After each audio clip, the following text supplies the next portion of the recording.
Vietnam War explained.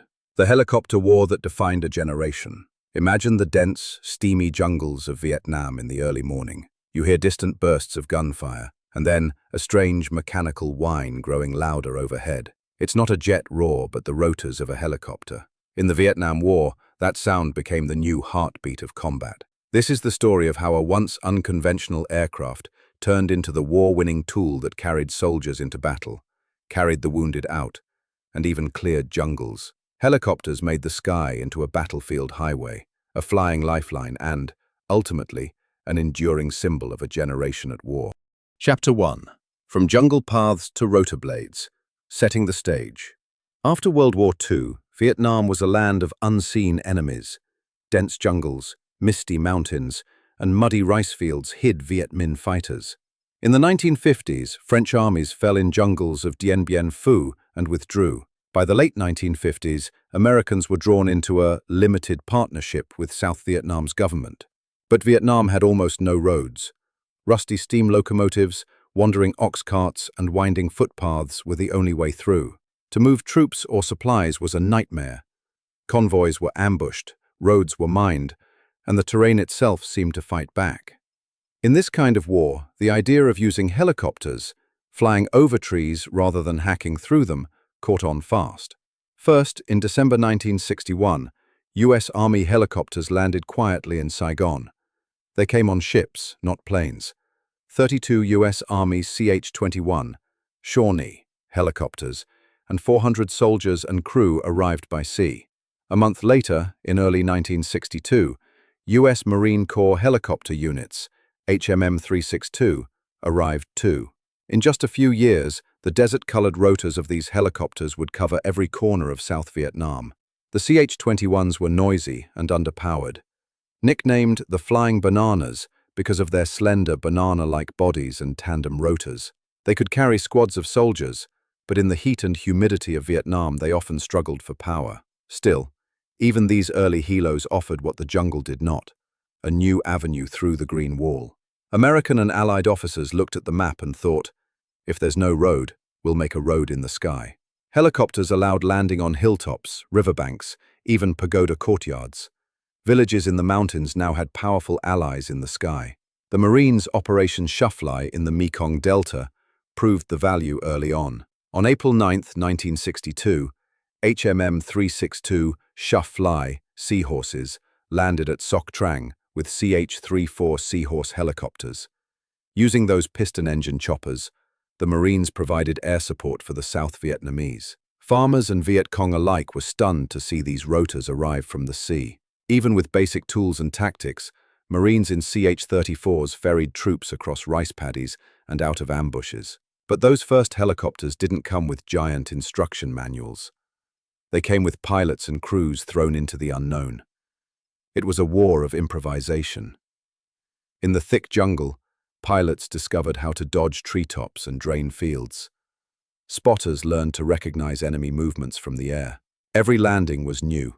One Army transport pilot later recalled hovering over a hamlet, only to have the villagers scatter in panic as they clambered off. Meanwhile, back in Washington, the Pentagon saw these experiments and took notice. Secretary of Defense McNamara bypassed tradition and in 1962 formed the House Board to design a whole new way of war around helicopters. McNamara tasked Lieutenant General Hamilton Howze to figure out the tactical possibilities.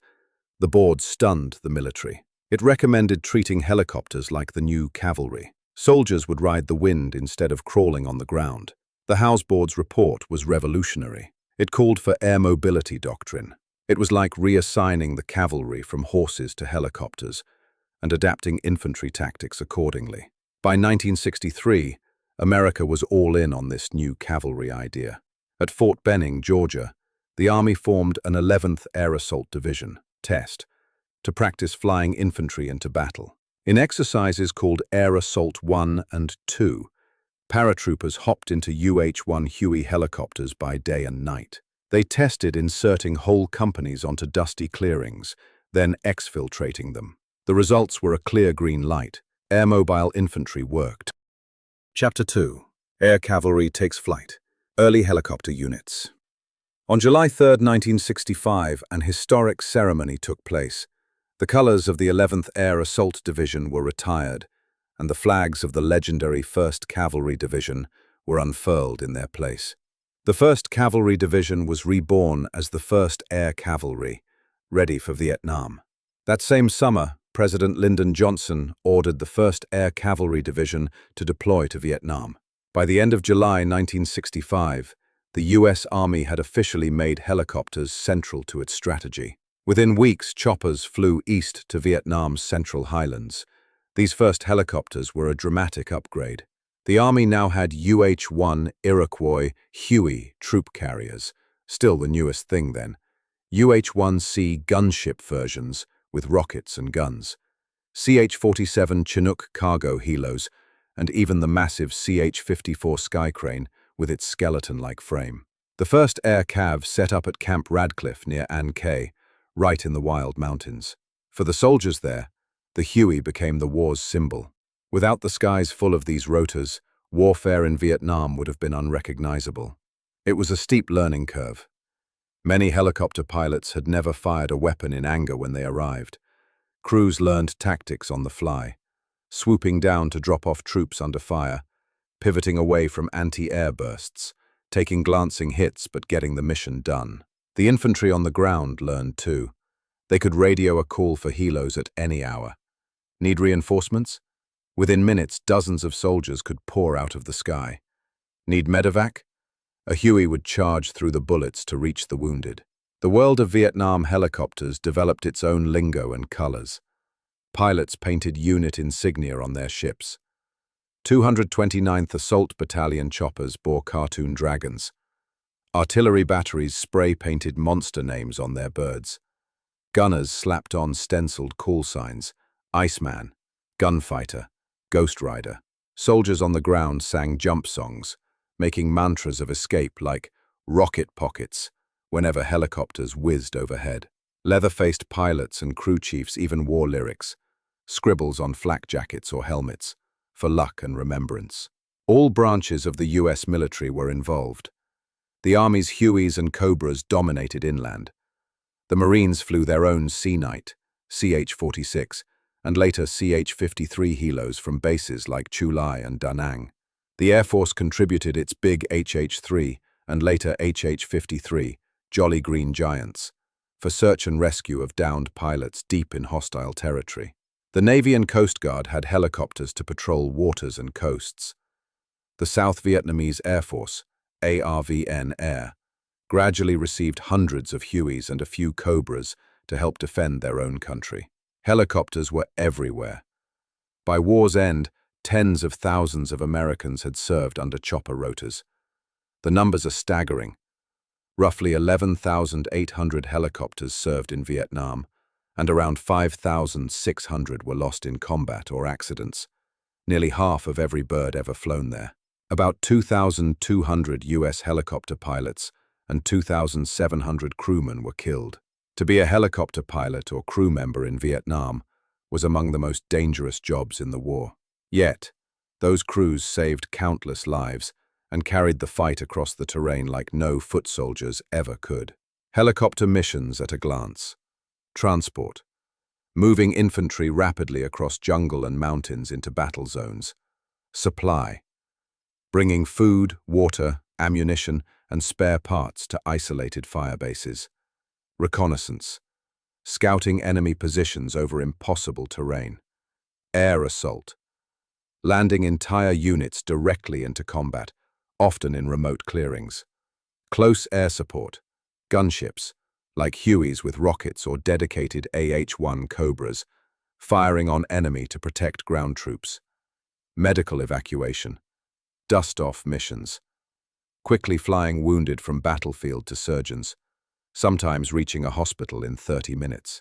By late 1965, helicopters were not optional. They were essential. Soldiers joked that American garrisons would wake up at dawn to the familiar rumble of Huey engines and know their day's plans were already in motion. The black and olive green birds with yellow tail rotor tips were literally their lifelines in the sky. Chapter 3. The First Big Battle. Ia Drang Valley, 1965. All these innovations soon led to the first true test of this helicopter age, the Battle of Ia Drang, November 1965. This battle was like no other. For the first time, thousands of American soldiers were lowered into a remote valley in Vietnam by Huey helicopters to fight pitched battles with North Vietnamese Army, PAVN, regulars. In the fall of 1965, intelligence reported that 2 PAVN regiments had entered the Central Highlands. The 1st Air Cavalry was ordered to engage. On November 14th, Lieutenant Colonel Hal Moore's 1st Battalion, 7th Cavalry, landed in a rice paddy, dubbed Landing Zone X-Ray. There they were immediately surrounded by enemy troops. Imagine hundreds of choppers hovering overhead, unloading troops into palm groves as bullets stitched the air. The Americans called in artillery barrages and fighter jets at a pace never before seen by their division. Meanwhile, a second force under Lieutenant Colonel Robert McDade was inserted further north at Landing Zone Albany. What happened next was chaotic and tragic. McDade's battalion strapped out of the landing zone on November 17th, only to be ambushed in thick jungle by NVA forces hiding in the shadows. The firefight devolved into close-quarters massacre. The Americans couldn't call in air support fast enough at such short range, and by nightfall the unit was pinned down. By the time reinforcements arrived, over 150 Americans were killed, a loss of over half their men. This shock showed how deadly close-range ambushes could be. Back at LZ X-Ray, Moore's troopers held on against waves of attackers for 3 days. Their survival owed everything to the helicopters. In the skies above, Medevac Hueys braved fire to carry out the wounded. Gunships raked the jungle with rockets. Supply helicopters kept ammo coming. One of the most famous stories, Major Bruce Crandall, an Army helicopter pilot, flew 22 missions in a single day under intense ground fire to bring ammunition and lift out the wounded. He evacuated over 70 wounded soldiers in those flights, earning the Medal of Honor years later. Finally, on November 17th, the Americans and NVA disengaged. Both sides claimed victory. The USA touted a 10-to-1 kill ratio at LZ X-Ray. The North Vietnamese saw how badly the US wanted this fight and knew even the powerful helicopters had limits. Notably, a PAVN officer later said this battle showed North Vietnam could take large losses and still inflict heavy damage. For US troops, Ia Drang was baptism by fire. Hal Moore later wrote in his memoir, "We were all young and we were all scared, but we were determined." Ia Drang set the blueprint for the war that followed. Americans would use air mobility and overwhelming firepower to engage, while Viet Cong and NVA forces would try to neutralize that power by ambushing or running at close range. The battle was filmed by CBS News, reporter Morley Safer's coverage, and chronicled in books and the film We Were Soldiers. It became a legend. Chapter 4. War in the Sky. Helicopters in Combat. After Ia Drang, the war only got bigger. US helicopter use exploded across Vietnam. By 1966, dozens of helicopter units were active everywhere in South Vietnam, from the rice fields of the Delta to the rugged highlands. The novel was over. Helicopters were now the lifeblood of American operations. Battles and operations in 1966 to 67 showed the scale of chopper warfare. In Operation Silver Bayonet, Bargia, January 1966, and later Crazy Horse, whole regiments were airlifted into jungles to hunt Viet Cong battalions. In Operation Attleboro, September 1966, some 23,000 troops swept War Zone C near the Cambodian border. Hundreds of helos circled overhead all day. Marines called 1966 the year of the helo raid because almost every major First Corps fight involved aircraft. Choppers delivered infantry into the opening battles of villages, sometimes hotly contested. They inserted Special Forces patrols and South Vietnamese Rangers on reconnaissance. They would hover and extract soldiers from steam-grassed rice paddies or from the beds of dry river creeks where ambushed units called for help. In one 1967 fight, an Army lieutenant remembered sitting in a Huey and seeing enemy tracers snap beneath them. But the chopper kept flying. The rotor wash and gunfire were all they knew to do until they reached a landing spot. Enemy defenses evolved, too. North Vietnamese soldiers sometimes waited for the helos to land and then sprang like tigers. Commonly, a landing zone would get carpet-bombed or bombarded by artillery for hours before the birds even attempted to touch down. But guerrilla fighters and regulars learned to fire at choppers from concealed positions. Early on, they used rifles and Soviet-made anti-aircraft guns. After mid-war, even rocket-propelled grenades, RPGs, became a deadly threat at closer ranges. Helicopters running hot desert patterns were vulnerable if they hovered too long. Soon, crews realized that half the game was to not give the enemy a steady target. Hence the emphasis on rhythmic troop insertions and quick exfiltrations. The full array of aircraft included Hueys, UH-1 Iroquois, the workhorse transport. Army Hueys flew tens of millions of hours in Vietnam. U.S. Army records show over 10.5 million helicopter hours by war's end. They hauled soldiers, towed slingloads, and were armed with M60s and rocket pods. Cobra gunships, AH-1. Introduced in 1967, these purpose-built attack helicopters were sleek and fast. Each Cobra carried 76 rockets and a nose-mounted gun, designed to blast away enemy bunkers. Pilots called them snakes. Though relatively few, hundreds, were deployed.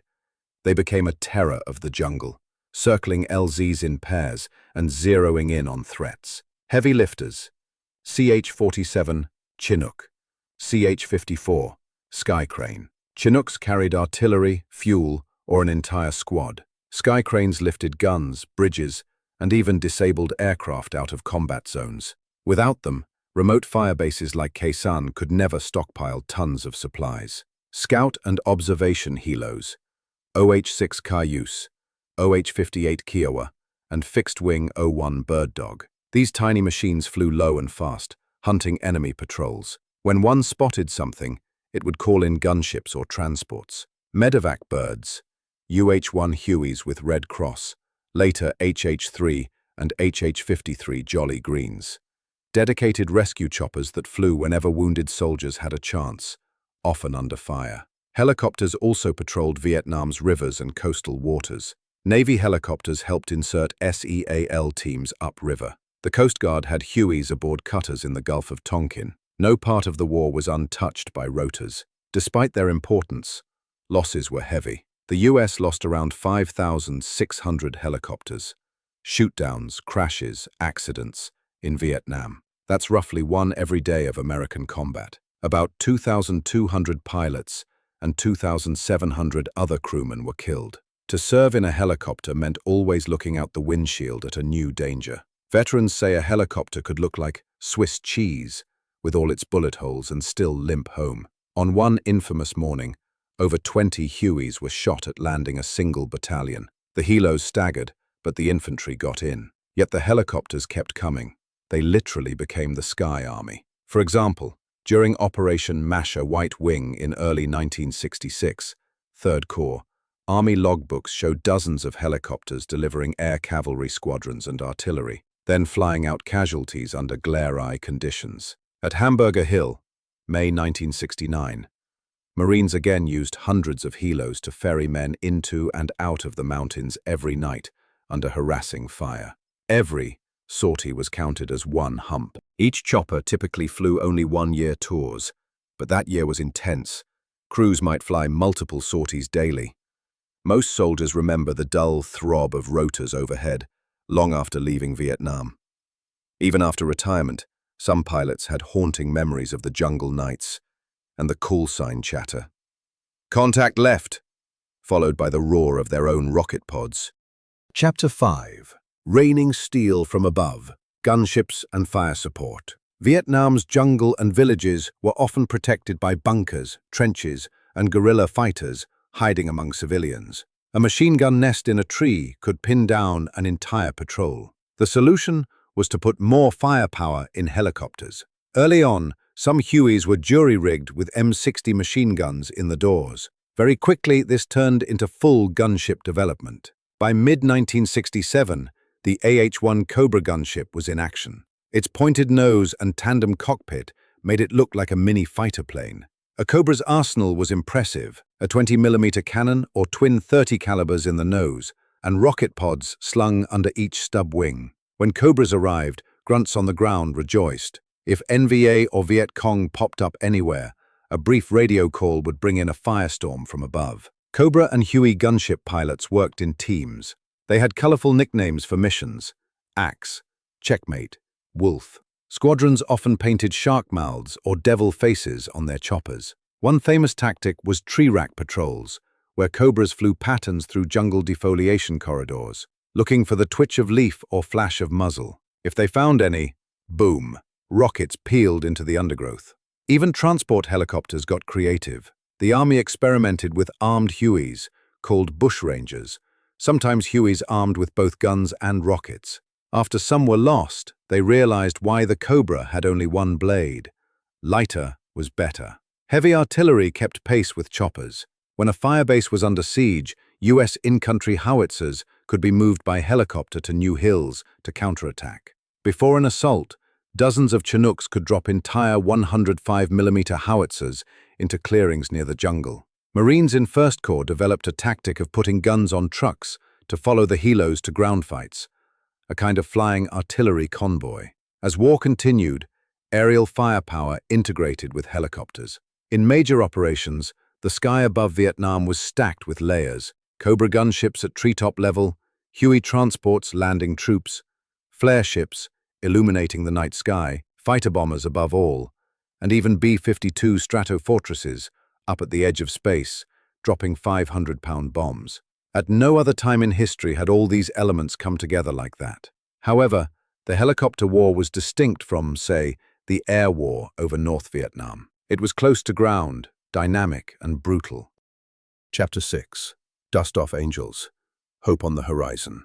One of the most remarkable outcomes of the helicopter war was the medevac mission. Before Vietnam, a soldier wounded on the battlefield might take days to reach a proper hospital. In Vietnam, that changed. The first dedicated helicopter ambulance unit, the 57th Medical Detachment, 5 UH-1 Hueys, arrived in April 1962 and took the radio call sign Dust-Off. From then on, whenever someone was hurt, a dust-off unit was ready to swoop in. The results were astonishing. In Korea, medevac helicopters existed, but often hurt troops waited hours. In Vietnam, they set a new standard: the golden hour. The goal to get a wounded GI to surgery within 1 hour. Each dust-off Huey usually carried 2 stretchers, and often 2 riflemen for protection. Pilots and medics repeatedly plunged into chaos.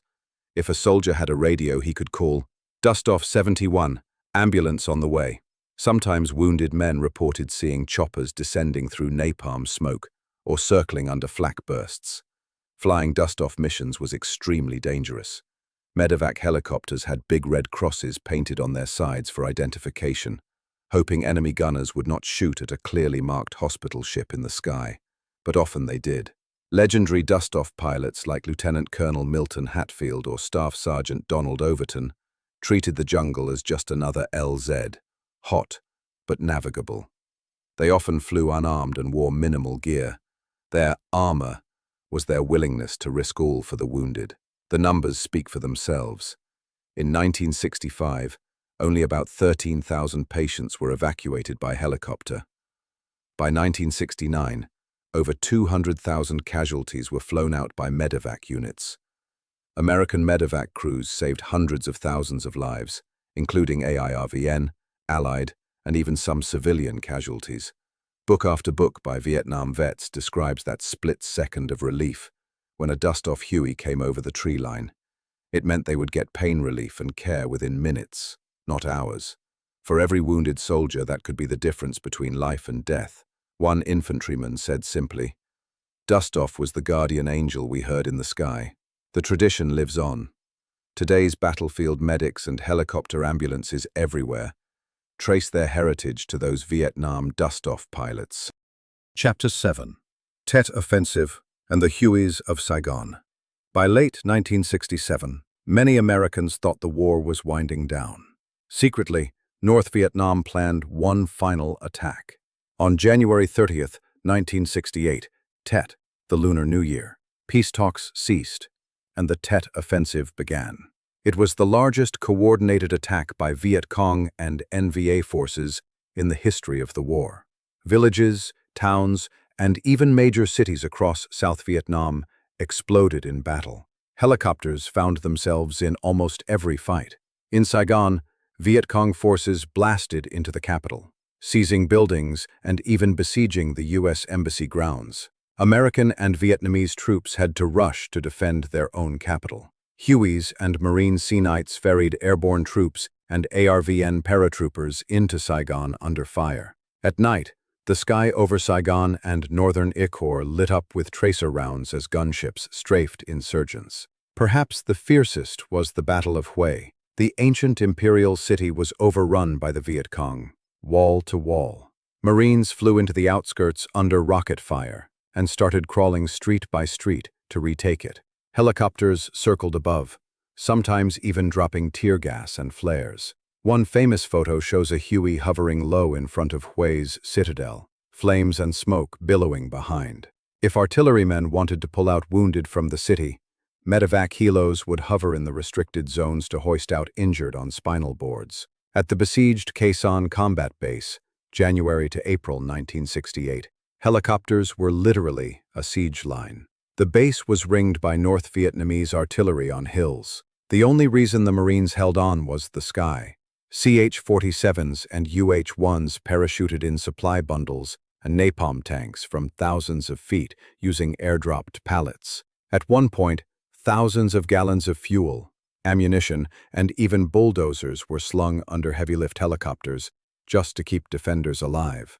Day and night, flare ships lit the night sky so transport pilots could drop food. Tet showed two things. North Vietnamese forces had more strength than U.S. commanders thought, and the helicopter war had become a national lifeline. On TV, millions of Americans watched Hueys evacuating the wounded and supplying the city by the bay. Those images fueled protests at home, even as soldiers fought on. Chapter 8. Vietnamization and the Final Chapters. From 1969 on, the United States began Vietnamization, training South Vietnamese forces to fight while pulling back American troops. Helicopters played their part.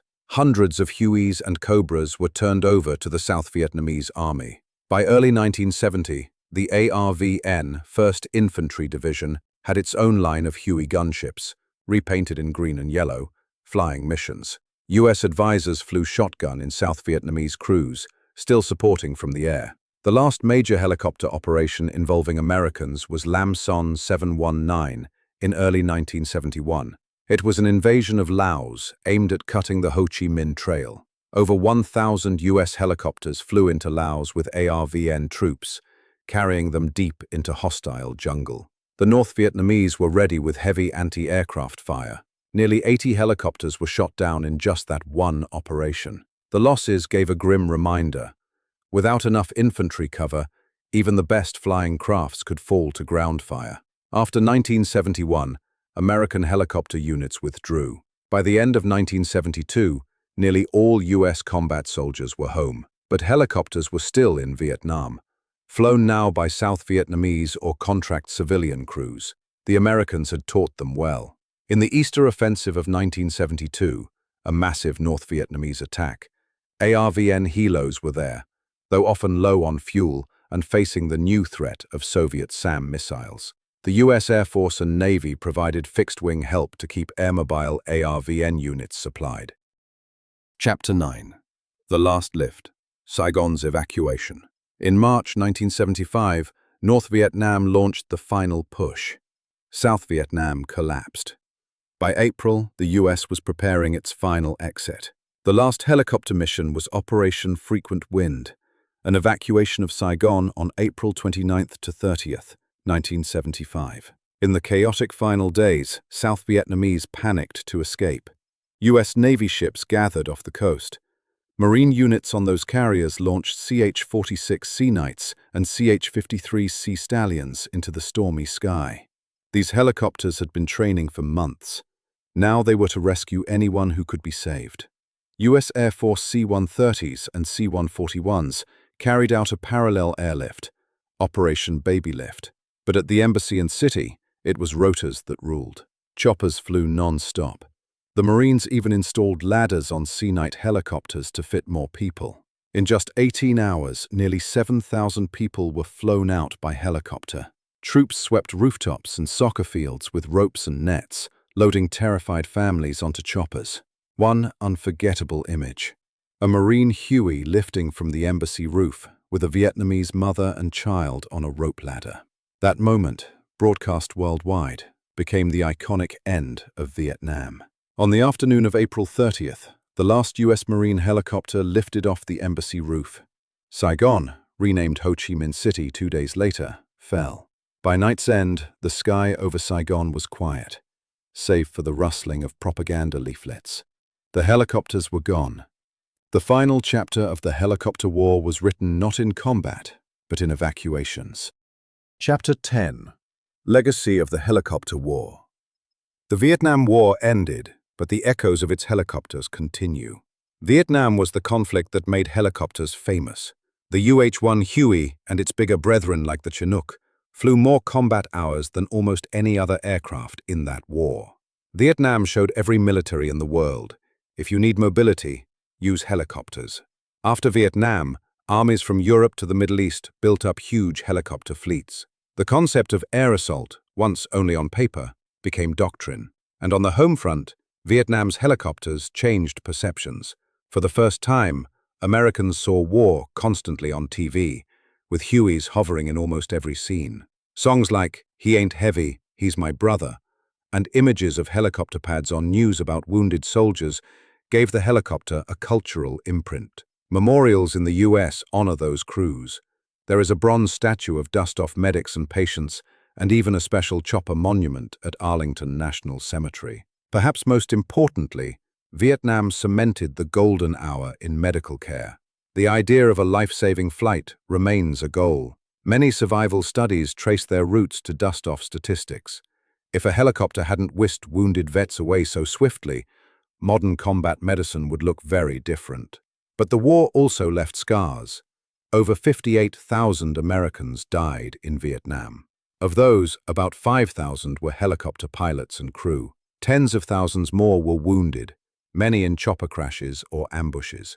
The jungles still hold remnants of all types, and Agent Orange, sprayed by planes and about 5% by helicopter crews, left genetic scars on Vietnamese and some Americans too. Vietnam veterans tell of PTSD, and many speak of how the sound of rotors still makes them tense, even today. The helicopters carried more than cargo and people. They carried memories. Yet in many ways, the helicopter war is remembered as a story of innovation and heroism. Every rescue flight and every firefight tells a chapter of bravery. The helicopter war truly defined a generation. Those young pilots and crew who leapt into the unknown jungles, and the soldiers who rode under those spinning wings, hoping for salvation. In explaining the Vietnam War, the battles, the terror, and the technology, one voice always rises above the jungle din: the resounding beat of helicopter blades. That distinctive thump wasn't just a sound. It was a lifeline, a weapon, and a lifter of spirits in the green hell. It marked the Vietnam War forever in history.